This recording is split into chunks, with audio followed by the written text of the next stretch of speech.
One Catholic priest in rural coastal Ireland delivered socially distanced blessings from a moving vintage Popemobile. Another in Germany taped pictures of his parishioners to empty pews and televised his Mass. With many churches closed or affected by coronavirus lockdown restrictions for the Easter season, Christians of various denominations around the world have come up with novel ways to keep the faith.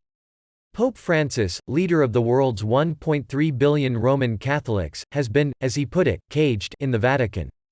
He has been encouraging his flock via scaled-down Holy Week services transmitted live on television and over the internet. Most of them have been held in an empty St. Peter's Basilica, which can hold up to 10,000 people, and an empty St. Peter's Square, which has drawn more than 100,000 in past years. Holy Week, which includes Palm Sunday, Holy Thursday, Good Friday, Holy Saturday and Easter Sunday, is the most solemn period in the Christian liturgical calendar.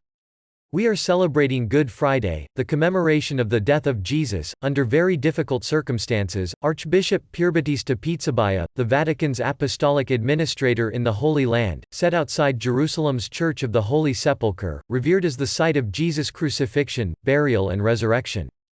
Only a few clerics were allowed inside the church for what otherwise would have been a packed service.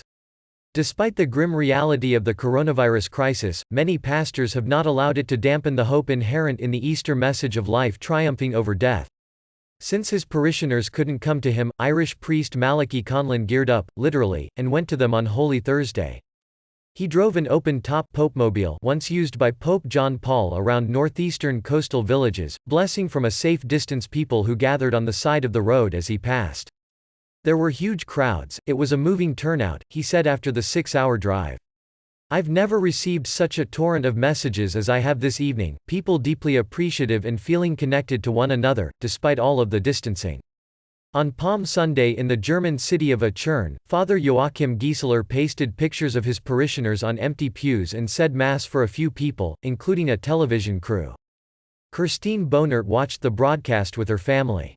Attending church service through TV or online streaming, you do have the feeling that you are part of it. We see the priest like we do when we attend church, we see the pictures of others when the camera tilts and recognize other people, and we are happy to take part, she said. It was such a hit with the homebound parishioners that Gieseler will do it again on Easter Sunday. The pandemic has cut across all Christian denominations, creating a sense of unity brought on by crisis. For nearly 250 years in Winston-Salem, North Carolina, the Easter sunrise service of the Home Moravian Church included about 300 musicians playing through the town. This year, instead of the tradition dating back to 1772, a pastor and a handful of musicians from the Protestant denomination will hold a service broadcast on television and the internet. This was a difficult decision to make, and this Easter will be different for all of us, Church Elder Reverend Chaz Snyder wrote in a letter to the faithful. But we have faith in God who brings hope out of fear. So set your alarm, brew a cup of coffee, and join us on your back porch as we proclaim the resurrection of our Lord.